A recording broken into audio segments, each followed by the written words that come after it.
Well, hey, good morning. How are we doing today? We doing good? We awake? We having fun yet? We're going to have some fun today. Hey, just glad you're here. Just want to say welcome. My name's David. I'm on staff here at Frontline. And if you're joining us on Facebook, we just want to say welcome to you too. We actually have an audience that joins us every week during the 11 o'clock service. For those that can't make it, can't be here, traveling, out and about, whatever. So we're just glad you're here. We're glad you guys are here in the room as well. And we are talking about Jonah today. I got to tell you, Jonah is one of my favorite characters in the entire Bible. He's a riot. He's funny, but he also acts like a teenager that you're going to see throughout the entire time. He has ups and downs in matters of minutes, not days or weeks, but minutes. And so we're going to have a lot of fun with Jonah today. But to understand Jonah and where we're going with Jonah, you need to understand one piece of information ahead of time. And that's Jonah's heritage is he's an Israelite. Jonah comes from Israel. He's a Hebrew. He's an Israelite. And so Jonah, it's part of the Israelites, and the Israelites hate the Assyrians. Assyrians were a big empire at the time, big, strong, but they're also like an evil type of empire. In fact, the word assimilate comes from the word Assyria, or the people group Assyria, because Assyrians, they were so big and so powerful and so wicked, they would move into cities or nations or people groups that they would attack, and they would assimilate themselves through birth into that culture. So they would move into a Hebrew community, and they would take their women and they would have children with the Hebrew women so that the next generation would no longer be Hebrew or kind of like a sovereign nation, but now they've been assimilated into the Assyrian culture. So people groups in this time hated the Assyrians, especially the Israelites. The Israelites were God's people, but the Assyrians were like the enemies of God's people. So the Israelites and the Assyrians hate each other. They don't want anything to do with each other. And it's not even like us in Ohio, right? Like we tolerate Ohio, we put up with them, but this was like we detest them, like people who want to kill us. Maybe some of you, that is still true. Regardless, you understand what I'm saying. They hate each other. These people groups hate each other. And so God comes to Jonah, who is his prophet, and he taps him on the shoulder, and he says, Jonah, I am sending you to the people group that you hate. So check this out. Jonah chapter 1, verse 1 says this: the word of the Lord came to Jonah, son of Amittai, go to the great city of Nineveh. Nineveh is in Assyria. Go to the great city of Nineveh and preach against it because its wickedness has come up before me. If God taps you on the shoulder and says, I want you to go to your enemy, your worst enemy, one who you fear your life. For centuries, they have pillaged you and inflicted harm and violence and just looted your city and your people and just caused unmatched destruction. If God says, I want to send you to these people because I have a message for them, what would your response be? Sweet, I'll pack my bags, I'll buy the flight, I'll go right now. Wrong. You have the same response that Jonah did. Jonah says, heck no, I'm going the opposite direction. I don't want anything to do with them. So here's what Jonah says. But Jonah ran away from the Lord and headed for Tarshish. He went down to Joppa where he found a ship bound for that port. After paying the fare, he went aboard and sailed for Tarshish to flee from the Lord. So for us, we don't know where Tarshish is and Joppa and Nineveh. So I have a map for you. I want to show you the map. Here's Jonah's response. God says, here you are. You're in Joppa. I want you to go 550 miles. It's a month's journey. You can make it. There's no Uber. There's a camel. Jump on the camel. Head to Nineveh. This is where I want you to go. You'll be there in a month. Easy. You know what's funny? Ohio's probably around this distance from us. Don't go there, but I just want to throw that out. So here's Joppa. Here's Jonah. And he says, heck no, I'm not going there. I'm going the opposite direction to Tarshish. I'm not going to equal distance here, okay? I'm not going to the UP. I'm going to like the Arctic Circle. I'm getting so far away. I don't want anything to do with them. In fact, I'm going to go 5 times the distance that you've told me to go because I hate them. So that's what he does. Check this out. Then the Lord sent a great wind on the sea, and such a violent storm arose that the ship threatened to break up. So Jonah buys a boat ticket. He's on the boat. They're going through the Mediterranean. He's got his feet up, and he's kicking back going, nice, I avoided this. This is great. And God sends a wind, and God intervenes to the point that waves are crashing over, and the sailors on the boat think, this may kill us. Then the sailors said to each other, come, let us cast lots to find out who's responsible for this calamity. They roll dice. They took a bunch of dice, they roll them, they assign everybody a number, and the number that kept coming up is, wouldn't you guess it, our friend Jonah. So they say, Jonah, what the heck? They cast lots, the lot fell on Jonah. So they asked him, tell us who is responsible for making all this trouble for us? Whose fault is it? What kind of work do you do, by the way? Where do you come from? What is your country? From what people are you? Because something you did, or someone you're a part of, or for some reason, God is mad at you, and our lives are in danger because of it. He answered them, I'm a Hebrew. That's an Israelite. I'm a Hebrew, and I worship the Lord, the God of heaven. And you just gotta love this note. Who made the sea that's trying to kill us right now and the dry land where we would like to be. So my God is the God that created both, and I'm running from him. This terrified them, and they said, what have you done? They knew he was running away from the Lord because he had already told them so. What an odd conversation. Can I just say, hey, what are you going to Joppa for? Running from the Lord. Told me to do something, I don't want to do it. So I'm going the opposite. Oh, sweet, welcome aboard. The sea was getting rougher and rougher and rougher and rougher, and the men were terrified. So they asked him, what should we do to you to make the sea calm down for us? We don't want to die because of you. What do we have to do to make this right? Jonah says, pick me up and throw me into the sea. He replied, and it will become calm. I know that it's my fault, that this great storm has come upon you. And before you think, wow, what a great man who's willing to sacrifice himself for the good of those around him, I want us not to forget that Jonah is running from Nineveh. Jonah doesn't say, turn the ship around. He doesn't say, let's go back to shore. He doesn't say, just say, hey, we're all gonna pray together, I'm gonna repent, and then we're gonna turn around. Jonah says, kill me. Just kill me. I'd rather die out here in the sea than go back to the place that God has told me to go. All of a sudden, our prophet is not so honorable, right? Let's keep going. Let's keep reading. Then they took Jonah, they threw him overboard. You wonder what that looked like. And the raging sea grew calm, eerie. Now the Lord provided a huge fish to swallow Jonah, and Jonah was in the belly of the fish 3 days and 3 nights. And the Lord commanded the fish, and it vomited Jonah onto dry land. For some of you in this room, maybe you grew up with this story in Sunday school. You had a Sunday school teacher who had a felt board, and they had a whale, and they had Jonah, and they put the whale on top of Jonah, like inside, and you're just like, oh, how cool. Like he got a whale ride for free. And it's like cool and fun, and then you start asking questions as you get older, like, I wonder what it smelled like, and where does oxygen come from, and so all this. If this is you in the room right now and you're saying you don't really believe that, do you? It's okay if that's where you're at, because what we're going to see later in the story is there's actually something else that's a lot more unbelievable than this. But here's what I want you to hear, is that Jonah is running from the Lord, trying to evade or get away with something he doesn't want to do for God. And an act of God intervenes and provides a course correction outside of Jonah's desires that brings him back to the place where he can make a decision. He gets a second chance. How many of us in the room can relate to a time where an act of God has interceded or broken into our lives and provided a course correction to do something maybe we knew we were supposed to do all along, for no other explanation than God? And so that's what happened.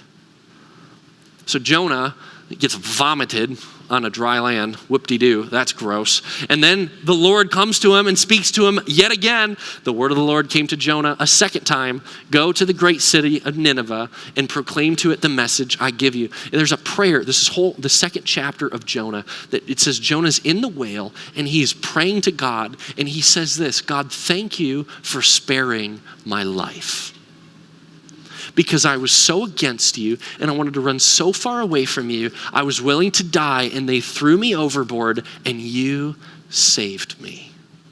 Thank you. So God comes to him again and says, you're welcome. Go to Nineveh. Jonah obeyed the word of the Lord and went to Nineveh. All right, applause for Jonah. He did it. Good job. Now, Nineveh was a very large city. It took 3 days to go through it. Jonah began by going a day's journey into the city, proclaiming 5 Hebrew words. 40 more days and Nineveh will be overthrown. 40 more days and Nineveh will be overthrown. 40 more days and Nineveh will be overthrown. Not exactly a gospel message. Am I right? Where's the repentance? Where's the forgiveness? Where's the, hey, turn from your ways and God might save you? There's just 40 more days and you're done. I can't wait. Month and a half. I set a countdown on my watch, so it just tells me every day we're getting closer. 40 more days. You're all going to be gone. The city's going to be mine. 40 more days. And yet something funny happens with this word that God gives Jonah to use, and it's the word overthrown. So for us, when we translate it, we hear overthrown, but if you dig in just a little bit into the Hebrew, you heard that there's multiple meanings or interpretations for different words. And this one, it means overthrown. And so Jonah thinks, oh, the city's gonna be overthrown. God's gonna take over and he's gonna pummel it and he's gonna crush it and he's gonna destroy it. Their wicked ways will be overthrown and they will be done. But the word overthrown also translates to overturned. So switch those around and say turned over, which is also a fair interpretation to say that the city of Nineveh will be transformed. The city of Nineveh will be transformed. It's accurate. But Jonah thinks that means they will be destroyed and demolished. But as we'll see, God had other things in mind. So Jonah preaches this message, and it says the Ninevites believed who? God. This is a city of 120,000 people. And through one message, through 5 words, you will all be destroyed. You will be overthrown in 40 days from one message, from one prophet, without anything else. The Ninevites believed God. It says a fast was proclaimed, and all of them, from the greatest to the least, put on sackcloth. When Jonah's warning reached the king of Nineveh, he rose from his throne, took off his royal robes, covered himself with sackcloth, and sat down in the dust. This is the proclamation he issued Nineveh. By the decree of the king and of the nobles, do not let people or animals. He even includes the animals. Okay, your dog Sparky and Buddy the hamster and the 8 cows you got in the back, all of them, put on sackcloth. Make them sit down. We're fasting. Don't let them taste anything. Do not let them eat or drink. But people and animals be covered with sackcloth. Let everyone call urgently on God. Let them give up. Hear this line. Let them give up their evil ways and their violence.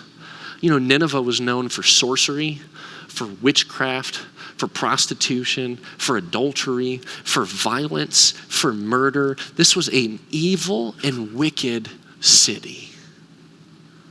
And the king says, stop it. Maybe God will relent.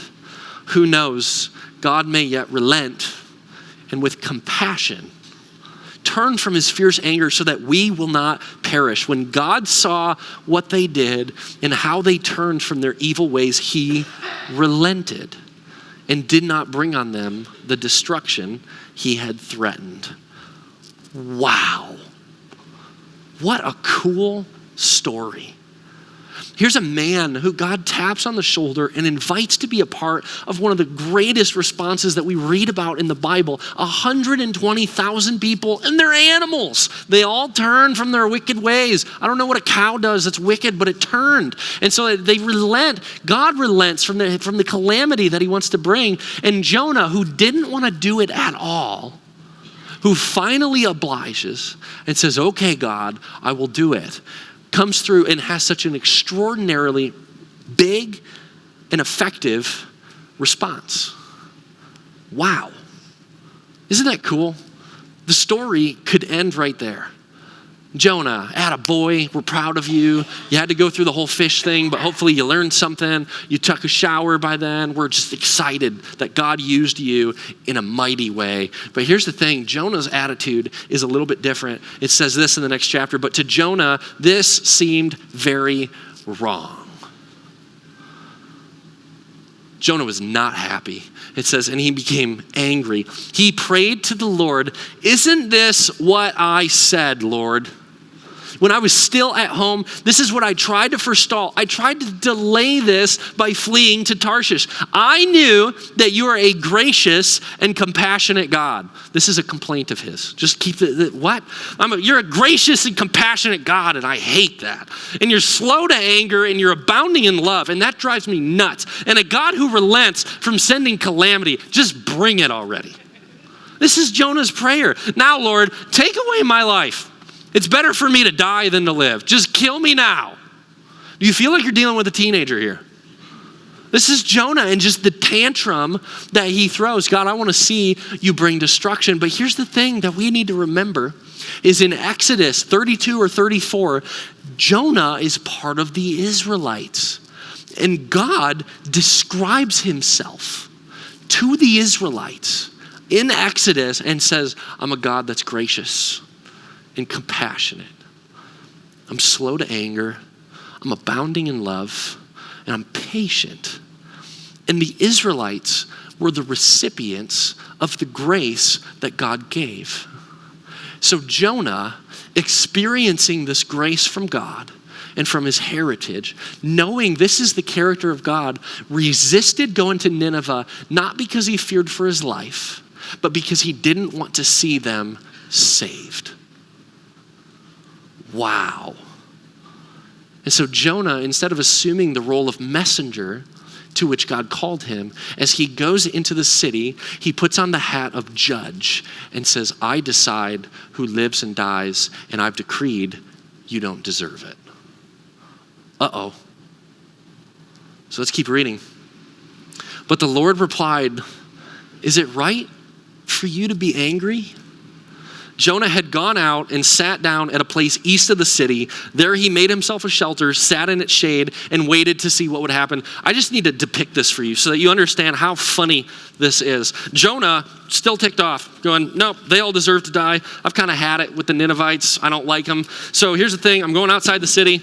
I'm going to set up my little chair. I'm going to create a little shelter for myself because I still think maybe you'll still kill them all. That would be awesome, God. I'd love that. So he sets up in his chair, right? It looks something like this. Check out this picture. He says, here I am. I'm going to go right outside the city. Kind of looks like he's going to the bathroom, but we're not going to point that out. And he sits outside the city and he builds himself a shelter. I don't have a shelter, so here's my shelter. He builds himself a shelter. He gets a pair of binoculars and he sits and he waits. Does this look stupid? And I promise you, if I see this on social media later, heads are going to roll, okay? So if you had your camera, I did that quickly for a reason, okay? Does that look stupid or what? That's Jonah. Jonah goes out, he says, I'm so set on watching them die that I just hate them so deeply, I want to watch them suffer. That's messed up. And here's how God responds to Jonah.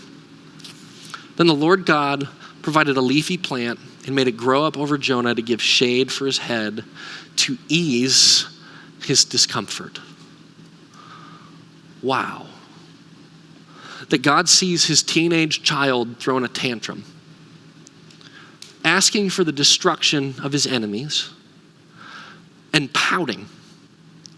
And he has compassion on him.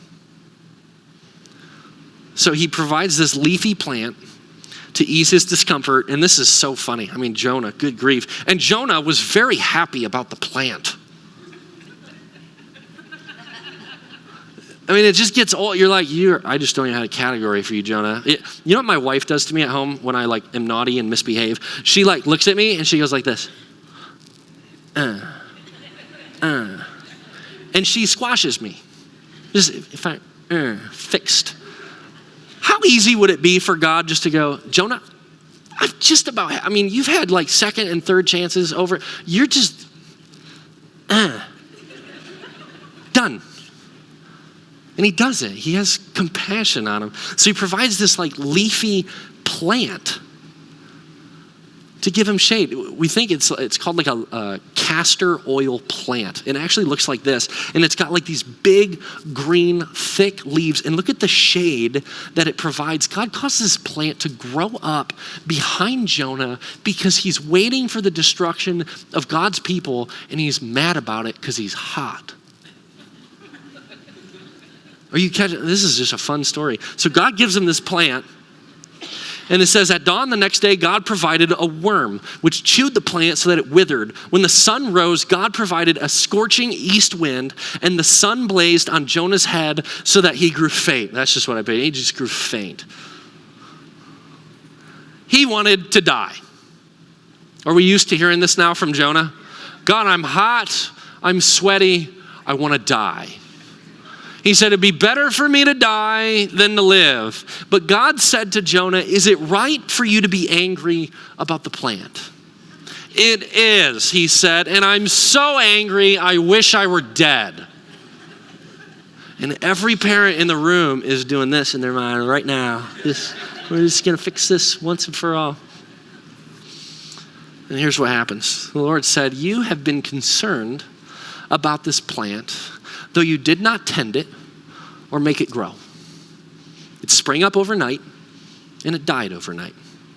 And should I not have concern for the great city of Nineveh, in which there are more than 120,000 people who cannot tell their right hand from their left? And then I love this last ad, and also many animals.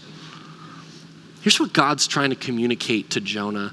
Even if you don't care about others, even if you want to see their destruction, even if you've put the hat of judge on your head and indicted people for their sins and their evil ways, I have compassion for them. I love them. I want them. I don't want them to die. I don't want them to be destroyed. I don't want them to be punished by the doing of their own sin. I love them. And that's why I sent you, Jonah. And isn't it funny? I mean, just as we think about Jonah, how quick he is to receive grace, but how slow he is to give it and share it with others.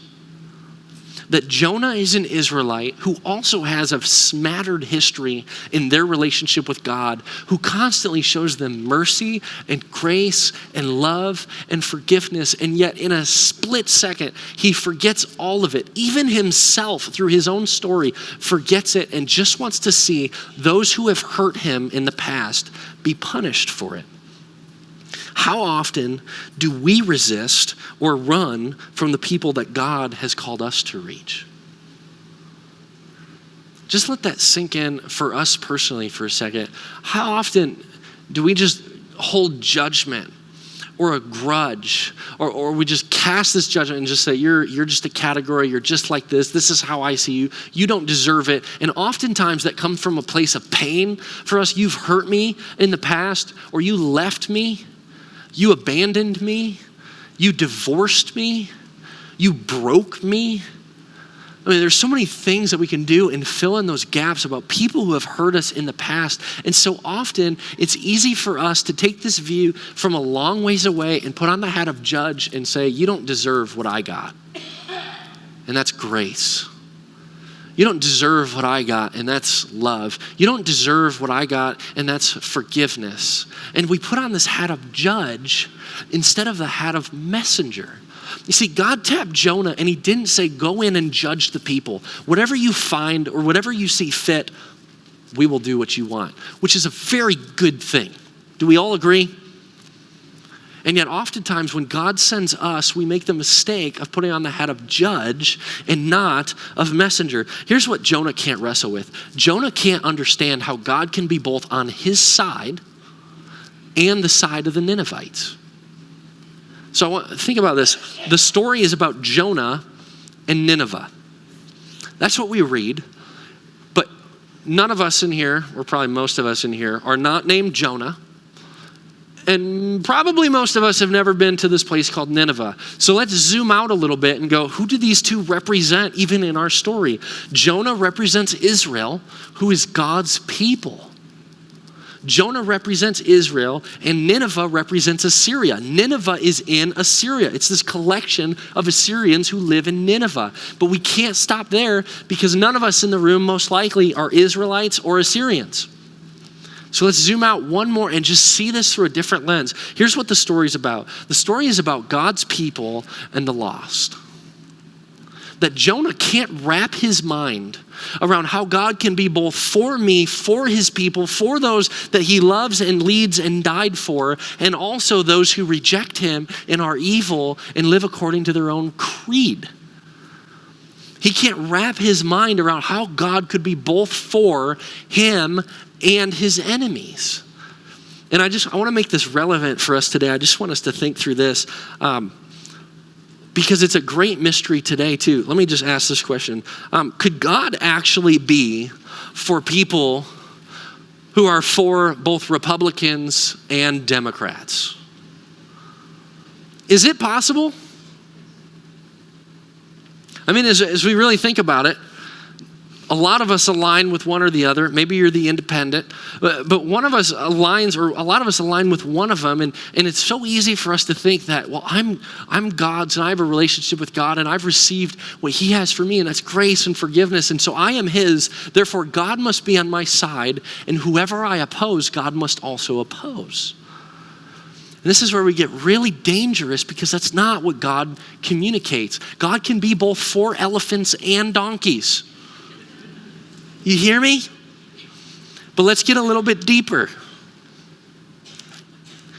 Can God be both for people who support immigration and the wall? Uh-oh.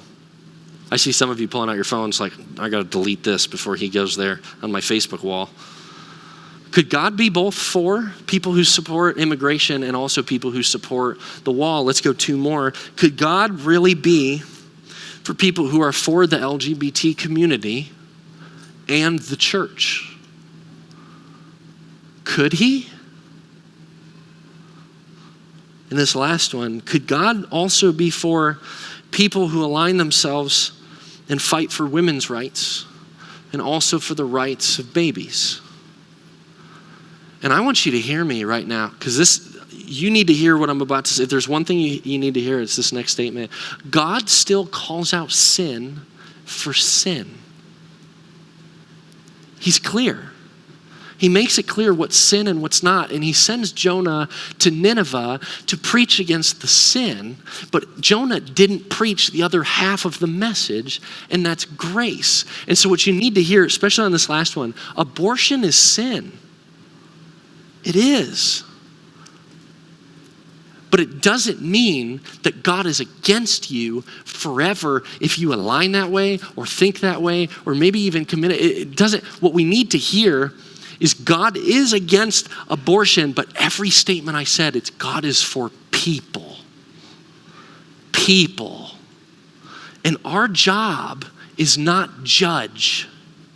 And we love to put the hat of judge on and decide. And yet God says, no. You are my messengers. I have given you this book to lead people in this book. And there's both truth and grace in this book. Here's what's so important. We love to sit back and accuse or throw rocks at or judge those who are different or do different things, or those who sin. And maybe it's right that they sin and it's not good and God is against it, but God has not called us to the role of judge. He has called us to the role of, say it with me, messenger of his message, not our message.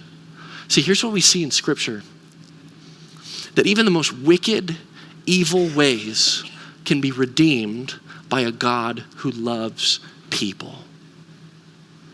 And one of the great mysteries is why he uses broken and messed up and ignorant and selfish people like us to accomplish that mission. You see, Jonah lost perspective that the Ninevites were just like him. We love to compare horizontally, but we forget to compare vertically. That as we stand before Jesus, all of us fall short, all of us are sinful, all of us are broken. And God says, I have grace for you and mercy for you, just like I have grace and mercy and forgiveness for those who oppose you and those who are your enemies. This is a hard message for us to hear, but it's because we're not judged, and yet often we get caught playing it, just like Jonah in this story. Here's what Jesus did and how Jesus interacted with his disciples in the same way. Jesus even quotes Jonah and talks about Jonah. So we believe, there's proof that says Jonah was a real person and the Ninevites were a real person. This isn't allegory. It's not just parable. This is a real story. And so Jesus, in leading his disciples, says, you need to go out and make disciples. Imagine a field that just everywhere you see, there's just fruit and it's ripe for the harvest. Maybe it's corn, maybe it's beans. I don't know what it is, but you just look, and everywhere you look, there is harvest. He says, this is what I'm doing in the world. That what you see is the wickedness and the brokenness. What I see is the fertile ground that's ready to produce fruit that can be harvested, and I need workers to harvest it. But don't miss this. Jonah would have rather died than see his enemies forgiven. But as we look at the character of Jesus, Jesus would rather die than see his enemies condemned. Think about that. That God so had a heart for people that he couldn't sit back and watch them destroy themselves. That he had to intervene and say, I'll pay the price so that they can be saved. This is the message that God has given us to share with the world. Not one of judgment, one of grace, one of hope, one of forgiveness. So here's what Jesus says in Matthew 9, verse 37. It says this, then he said to his disciples, the harvest is plentiful, but the workers are few. Ask the Lord of the harvest, therefore, to send out workers into his harvest field. And then right after, he looked at his disciples and he said, I am sending you. Ask the Lord of the harvest. Look around. There's a harvest that's so plentiful and so abundant. I am sending you. But here's what I don't want us to miss. How many people were in the city of Nineveh? Do you guys remember? 120,000. God is never satisfied with almost everyone. Do you realize that the story of Scripture, there's a parable about 99 sheep, and the shepherd leaves the 99 sheep to go after the one. In this story, there are not 120,000 characters, but 120,001. Who is that one? Who is it? It's Jonah. God doesn't give up on Jonah, just like he didn't give up on the Ninevites, just like he doesn't give up on us and those that we've been called to reach. What's your Nineveh? Where is it that you have been called to bring a message of hope and of forgiveness and of grace? And maybe, just maybe, it's to a people group or to a family member or a coworker or a boss or someone who has deeply hurt you in the past. Because we have so freely received this gift, we've also been tasked with bringing a message of grace to a world around us. We had an event this past week just for like the Wesleyan Church and being a part of it, just hearing kind of up-to-date statistics about people and what they talked about on this Thursday, a recent study that's up to date that talks about the harvest. And what they said is the harvest is so plentiful all around us, and yet a lot of us think it's skeptical and it's against us, and the church is declining. Here's what we learned. This is so cool. You guys just need to hear this. That 80% of people who aren't churched are ready for more conversations about their faith. 80% of unchurched people that you interact with are ready for more conversations about faith. 1 out of 3 times people will say yes to coming to church with you. We talked about this invite card and inviting people to come with you next week to Easter. If someone says no on your first time, ask them 2 more times. 1 out of 3. Who is it? Brad brought this up earlier. I thought he did an awesome job. Who is it that God may be putting on your mind to invite them next week? Because Stats tell us 80% of people are ready for more. Are you willing to be a worker that's sent into the harvest field of God? God's been tilling and he's been preparing and cultivating and growing. And there are people in our communities and in our world who we oftentimes see as enemies. And God goes, no, I've been pursuing them. They're ready. They're at this place. They're ready for breakthrough. It's not a harvest problem. It's a worker problem. And then just like the disciples, right after he says, I'm sending you. How will you respond to the invitation to go out into the world, to be the messenger that God has asked you to be? So what's that context for you? Just as we close, I just love, Brad said this earlier. I don't know if he said this in this service, but he said it earlier, that Jesus came to put to death. Wow. That as we look at our world and we see brokenness and devastation and destruction and things that are just crippling because it hurts and we're just so disappointed and sad, God came to put death to death and to bring life. Are you willing to be a messenger of his, to share that good news that death doesn't have to win, but that life can come after? Would you pray with me? God, I just thank you for our church. I thank you for the community that you've called us to. And God, I thank you for the grace that you have given us. God, you haven't called us to be judge, you've called us to be messenger. And so I thank you for the grace that you've showered upon us. And I pray for boldness and courage that we would share that same message of grace to those in our context. God, I pray for people right now that you would just bring to mind, maybe it's family members, maybe it's spouses, maybe it's kids, maybe it's coworkers, bosses, students, teachers, faculty, whatever it is. God, I pray that you would just put people on our hearts that you want us to reach out to and to invite. And God, we thank you that there is a plentiful harvest, and we just ask, God, that you would send us into your harvest fields to experience what you are doing and how you are working in a big way. We love you. And everybody said together, amen.